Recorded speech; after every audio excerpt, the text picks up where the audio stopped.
Halo, selamat berjumpa kembali di channel saya. Kali ini kita pakai bahasa Indo ya. Soalnya kalau pakai bahasa Inggris tuh agak malas sekarang. Mesti mikir. Tapi ada satu info yang menarik.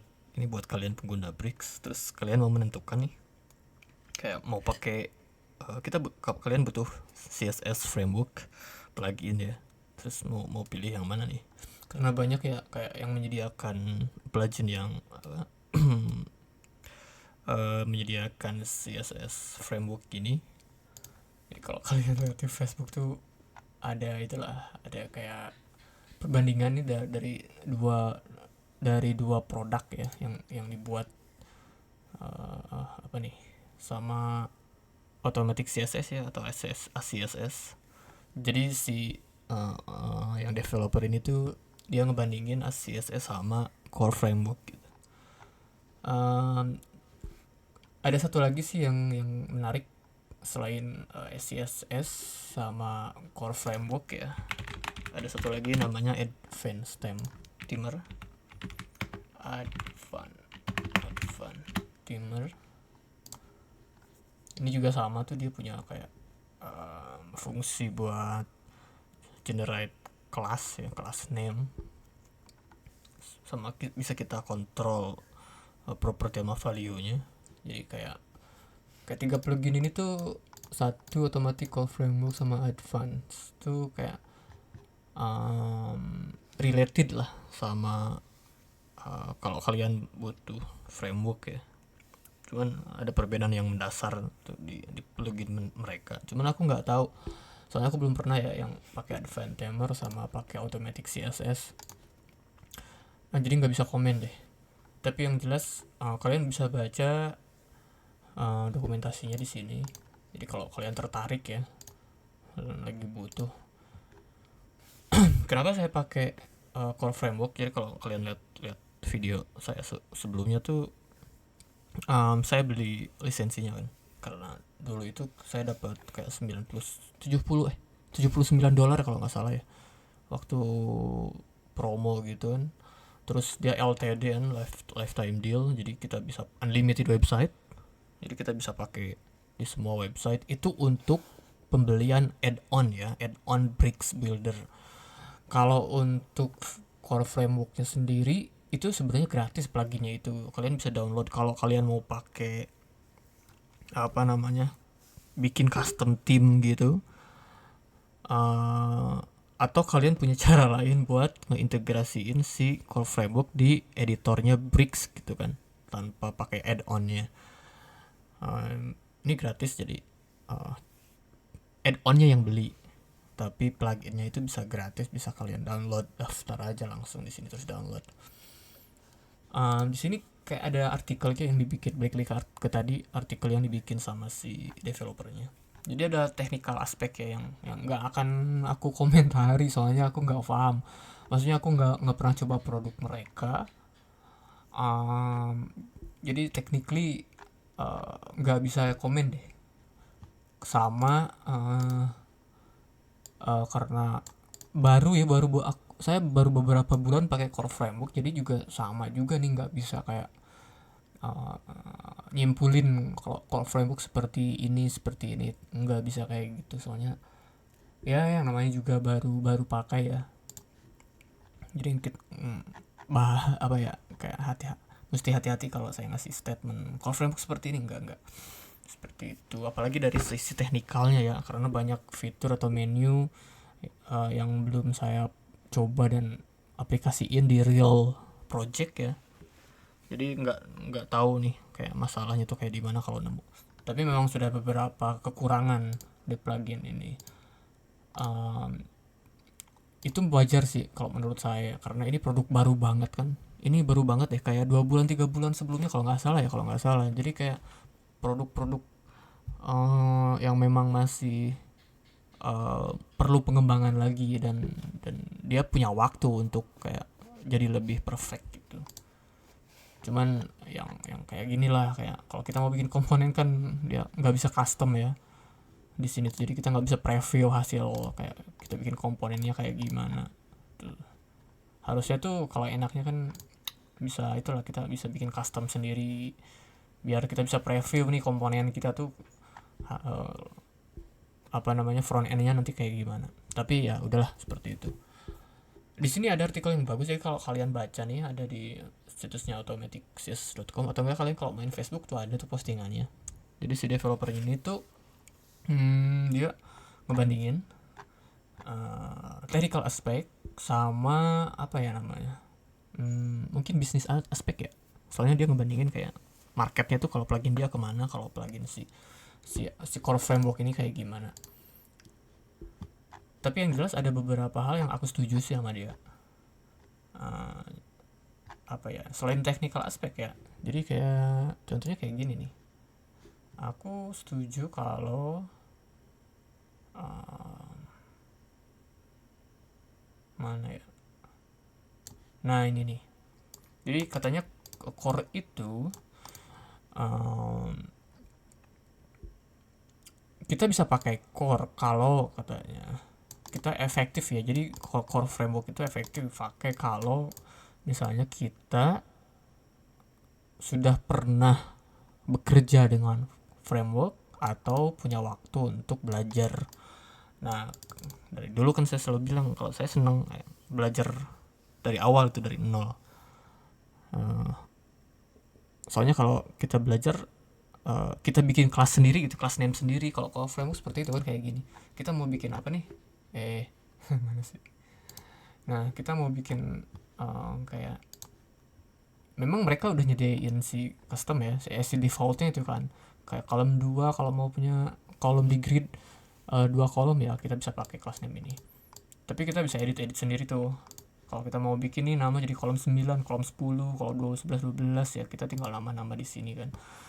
Jadi kalau buat saya sih yang kayak gini tuh apa ya, pembelajaran yang baik sih, karena kalau kita bikin sendiri kita tahu salahnya di mana, kita tahu perbaikinya kayak gimana. Meskipun ya butuh waktu, jadi nggak cocok kalau kalian misalkan dikejar, kalian nggak tahu banget nih tentang cara manage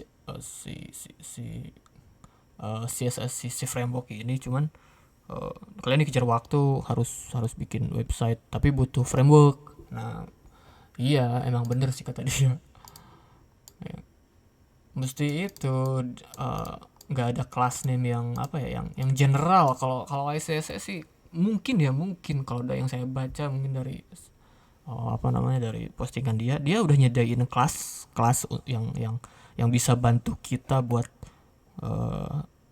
nge-manage layout gitu. Udah ada kelasnya mau apapun kayaknya sih udah ada di SCSS gitu.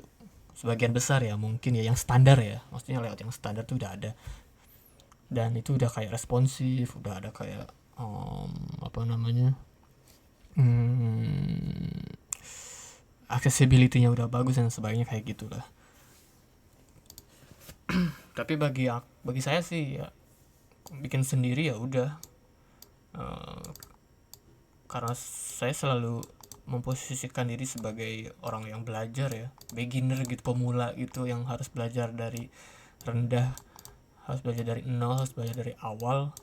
Ya kalau kita bikin sendiri ya balik lagi kayak tadi, kita bikin terus kita jelek hasilnya, ya karena kita yang bikin, kita tahu tuh salahnya di mana, kita perbaiki.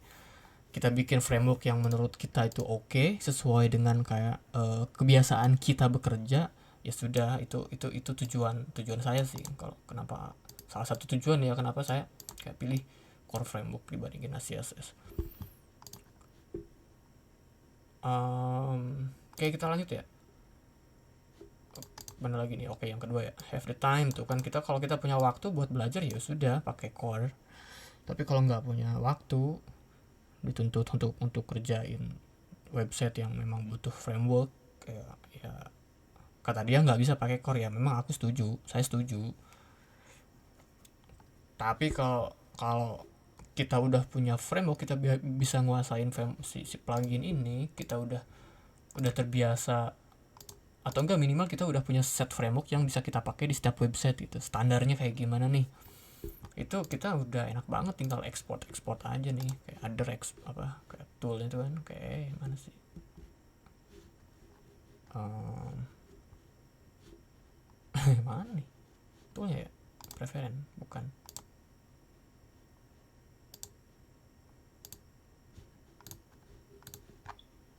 oh ke preview tuh.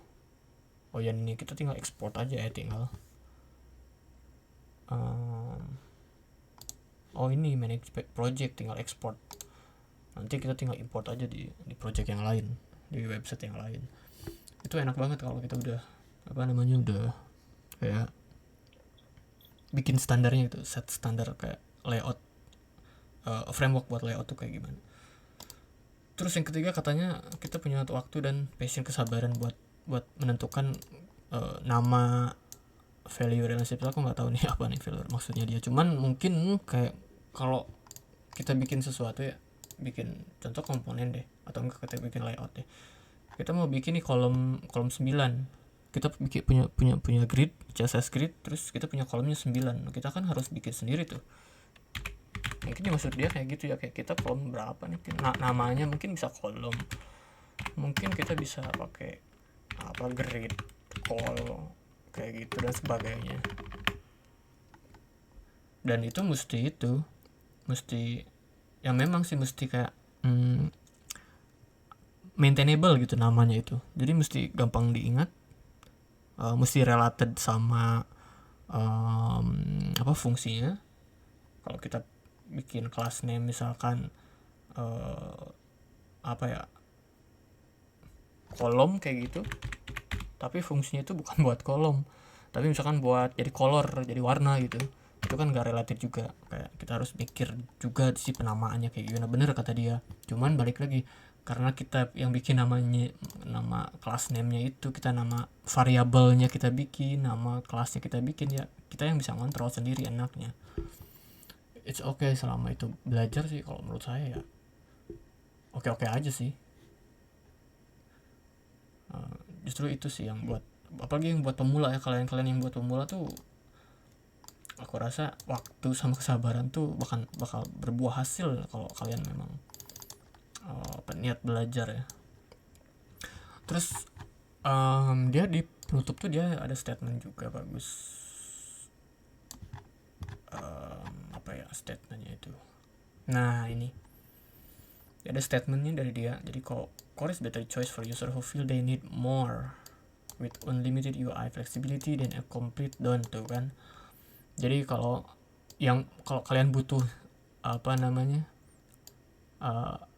kalian bingung nih, kalian nggak ada waktu untuk belajar nge-manage CSS, kalian pengen produk yang udah jadi ya pakai CSS. Tapi kalau pengen bikin dari awal, bikin dari nol dengan kontrol yang kalian bisa kuasai ya, kalian punya kontrol terhadap CSS kalian, mau digimanain terserah kalian ya, go with core kalau menurut saya ya. Terus here, jadi give the challenge presented kan katanya, core itu lebih bagus kalau buat advance user, jadi pengguna yang udah advance, udah experience, yang mungkinnya udah udah pengalaman, terus dia punya waktu, punya pengetahuan, punya keahlian gitu kan, buat nambah-nambahin yang tadi, yang missing utility, yang kalau kita nih kurang, kita pengen nggak ada grid 12 nih, kolom 12 ya kita tambahin di sini ya, kayak gitulah pokoknya. Kemampuan yang kayak gitu itu cocok untuk core. Tapi kalau kalian pengen yang udah disediain nih, udah ada disediain, nggak usah mikir-mikir, udah hampir komplit nih di plugin, di satu plugin ya udah pakai SCSS kayaknya ya. Soalnya saya nggak pernah pakai SCSS, jadi nggak bisa benar-benar nggak bisa ngejudge gitu bagus yang mana nih, yang bagus yang mana. Cuman ada beberapa note catatan yang saya mau share ya. Kenapa saya milih kayak Core Framework? Yang pertama ya, kemarin murah, saya dapat harga bukan 79 ya, kemarin tuh 79 kalau nggak salah ya, $79 kalau nggak salah ya, waktu promo tuh.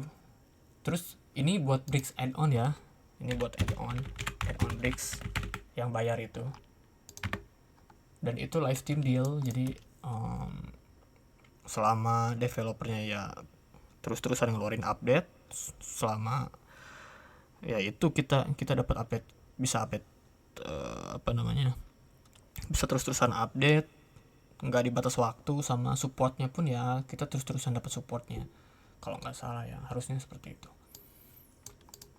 Terus yang kedua, saya tuh karena dulu bukan sering sebab hampir setiap project yang dihandle tuh kebanyakan menggunakan Bootstrap sama Tailwind ya, CSS framework juga. Jadi pas peralihan ke core, pas coba ke core tuh nggak terlalu pusing. Ya udah pakai aja nih yang kayak kemarin saya kerja sama Bootstrap kayak gimana, sama Tailwind, dan ternyata ya nggak beda, tapi nggak terlalu jauh ya, soalnya gitu-gitu aja sih. Terus ya kontrol my CSS yang saya tadi bilang, karena saya yang bikin, saya yang bisa saya tahu kalau mesti editnya kayak gimana, kalau mau dihapus hapusnya kayak gimana, ini saya tahu karena saya yang bikin. Jadi ya total kontrol lah, enak gitu kan, daripada bingung kalau kita mau ngedit bikinan orang misalnya, tapi kita pas mau ngedit bingung nih karena kita bukan yang bikin kan. Kalau saya sih lebih senang yang kontrol ya, meskipun hasilnya jelek ya, kita bikin CSS framework nih di sini, kalau kita bikin typography nih, terus kita setting ini ternyata hasilnya jelek, nggak apa-apa, soalnya kita yang bikin. Toh kalau jelek kita bisa kembangin dan kita tahu jeleknya di mana. Oh ini rasionya nih mesti digedein, ya udah kita pakai yang mana. Oh yang itu yang teks yang font size nya itu misalnya line space line height-nya itu kurang, ya udah orang kita yang bikin di sini, ya udah kita bisa atur se enaknya kita, karena kita tahu kita yang bikin kan.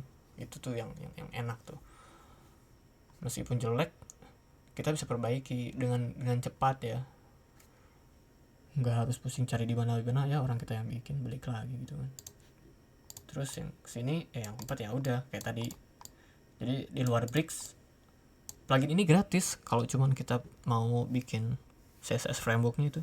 Jadi kalian bisa coba, kalau kalian jenuh nih pakai Bootstrap, pakai Tailwind, atau nggak pakai apa ya yang biasa dipakai orang apa ya, Materialis mungkin dulu itu, cuman sekarang enggak ya.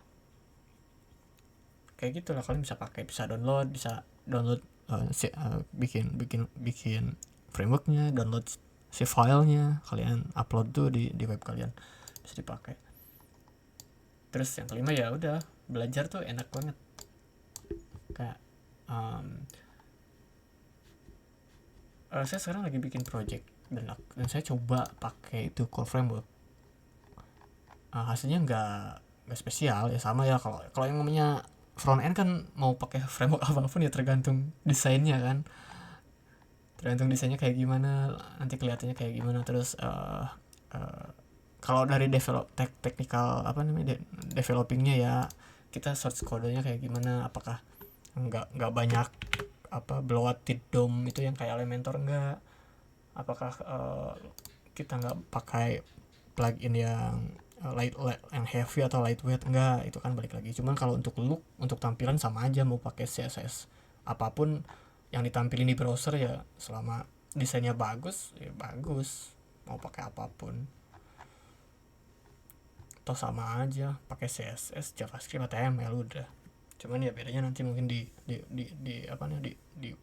workflow-nya, mungkin di cara kerjanya, apakah lebih cepat atau lebih lambat, apakah lebih maintainable atau enggak, manageable atau enggak, kayak gitu. Tapi so far ya udah nih, ini tulisan yang bagus menurut saya. Nanti tunggu versi yang itunya ya, apa namanya, yang versi dari si core frameworknya ya, kalau ada nih. Jadi kenapa harus pilih core framework daripada CSS? Kalau di sini kan artikelnya ya pastilah yang artikel yang bikinan pluginnya sendiri ya pasti agak-agak bias ya, bias ke produknya, bias ke CSS, karena bukan hanya masalah teknikal aspek, tapi di sini ya ada bisnisnya lah. Mereka mungkin kayak mau ngarahin ini, kalau kita usernya misalkan tipe user page builder atau user TV developernya yang kayak A, ya ke sini, kalau ke B ya ke kita. Ya mungkin mereka tuh di sini ada aspek apa namanya, bias terhadap teknik dan bias terhadap bisnis ya. Jadi so far ya it's okay, itu mah hak mereka. Cuman yang lebih enaknya kita nanti tunggu core framework, sama mungkin nanti ada perbandingan dengan advanced stem. Ini juga menarik nih karena dari dokumentasinya saya pernah baca ada beberapa fitur yang menarik buat saya pakai ya, dan mereka punya beberapa selain core selain bisa bukan bikin framework ya, jadi bisa sih bikin framework cuman bukan itunya ya, bukan fokusnya mungkin. Mereka punya banyak tool ya, banyak fitur yang menarik buat dicoba, cuman ya gitu harganya itu aduh pada mahal, kayak enggak unlimited 100 unlimited lisensi 100, tapi supportnya, tapi automatic update 100, supportnya 1 tahun. Terus kalau yang CSS harganya mana nih, pricing dia agak lebih mahal nih loh ini, livestream 300 $300. Terus nggak LTD dia bukan nggak LTD dia cuma enggak LTD, cuman dia nggak unlimited websitenya, dia dibatas. Oh enggak, oh iya ini LTD live team ya, cuman dia dibatas 100 live website. Tapi itu worth it sih, berapapun harga pluginnya saya rasa. Kayak kalau kalian kayak ngebudgetin kayak 5% lah atau 10% lah, 10% dari project lah, misalnya beli ini yang misalnya dapat 5 website nih, 5 project 79, berarti 79 aja bagi 5, 80 bagi 5 kayak 15 dolar mungkin, sekitar 15 dolar lah sama pajak mungkin. Jadi satu website ya kalian cas aja tuh 15 dolar buat beli lisensi pluginnya. Sama nih kalau core framework sih dia LTD, jadi nggak usah dipikirin itunya ya, add-on Bricks-nya ya, kalau pakai kalian Bricks tuh add-onnya LTD, jadi nggak usah dipikirin. Ini juga sama sebenarnya, worth it juga. Kalau 100 kan 399 dibagi 100, 399 $3,9. Iya, $3,9 tuh kalau kalian punya 100 sih. Kalau 100 project kayak $4 mungkin, sekitar $4 lah, $4 kalian bisa cas ngebudgetin per projectnya itu buat pakai CSS. Tapi kalian harus punya 100 project, jadi kalau kalian satu bulan ada 4 project mungkin harus butuh 25 bulan ya, butuh 2 tahun buat balik modalnya tuh. Itu pun kalau memang stabil di 4 website per bulan. Tapi ya udah, itu bisnis kalian, bagaimana kalian mengelola bisnis develop jasa pembuatan website kalian. Tapi so far itulah ada yang menarik ya, jadi banyak baca sih kalau menurut saya. Jadi nanti kita bisa sharing mungkin ya satu-satu, kayak kalau kalian pengguna Bricks Builder apapun lah, mau pakai CSS, mau apa dia add-on tambahan, tool tambahan, add-on tambahan, add-on tuh tambahan ya, jadi tool apa ya, eksternal third party itu, plugin yang bisa mendukung kerja kita ya. Apalagi yang pakai Bricks Builder ya, kita bisa sharing nanti. Cuman saya nggak terlalu senang kalau pakai plugin dari pihak ketiga ya. Saya nggak terlalu senang, soalnya ya pertama itu costnya harus bayar. Terus kalau ada bug nih, kalau kita punya banyak plugin, kalau ada bug itu pusing banget, mesti kontak supportnya lah kalau supportnya cepet. Kalau nggak cepet ya harus nunggu ada bug yang nggak diselesain. Jadi sebisa mungkin bisa apapun. Kalau saya pribadi pakai snippet dulu. Kalau masalah layout ya kita bisa pakai theme child, pakai CSS-nya kita taruh di file CSS. Kalau butuh JavaScript ya kita taruh aja di file JavaScript-nya di theme child itu. Sebisa mungkin seperti itu. Ini snippet juga sebenarnya bisa dipakai bisa ditempelin di theme child, cuman saya lagi ada project nih buat salah satu project lah, jadi butuh plugin ini. Anyway, ini udah berapa menit ya, nggak jelas ya obrolan saya tuh, nggak jelas, cuman ini menarik aja sih. Ini mesti apa namanya, harus saya coba baca-baca lagi sih yang artikel ini, sama dibandingin sama yang ini. Saya harus coba-coba lagi nih, harus belajar terus ya. Yang masalah core framework ini saya harus coba-coba, terutama sih di real project ya, nanti ketahuan masalahnya kayak di mana, apakah memang itu cocok buat saya. Tapi mudah-mudahan cocok lah. Kalau framework orang udah dibeli, sayang ya kalau kita beli terus kita nggak pakai. Orang sama aja sih, balik lagi, mau plugin apapun, mau add on apapun, tool apapun ya, selama kita bisa ya bisa, nggak ada apa, kayak selama itu menurut kita bisa ngebantu ya gas aja sih, nggak usah pikir-pikir, belajar aja dulu, nanti ketahuan kok kayak kurangnya di mana, bagusnya di mana. Kalau kurangnya ya karena kita belajar ya kita tahu cara menanggulanginya kayak gimana, seperti itu. Anyway, thank you. Ini malam ya, mau tidur tunduh ngantuk tunduh. So see you on the next video. But jadi besok, mungkin minggu depan atau minggu sekarang nih, saya mau rilis plugin ya, gratis di GitHub, bisa kalian download. Dan saya mohon kalau nanti kalau udah kalian coba, tolong itunya ya, feedbacknya gitu, ada error nggak sih, ada bug nggak sih, atau enggak kalian ini harus dioptimisasi nih kodenya, misalkan ini kodenya tuh jelek, bisa nih pakai diganti sama ini kode ini. Nah itu kalian boleh deh nanti di GitHub ya, komen, soalnya ini plugin tuh bener-bener bikinan itu loh, bikinan chat AI. Karena saya sering bilang saya itu nggak paham PHP, tapi setidaknya ya kita belajar aja lah bikin. Anyway, thank you for watching ya. Makasih pisan yang udah nonton, udah dengerin konten yang gak bermutu ini. Anyway, thank you ya, sekali lagi thank you ya. Selamat jumpa di video selanjutnya, bye bye.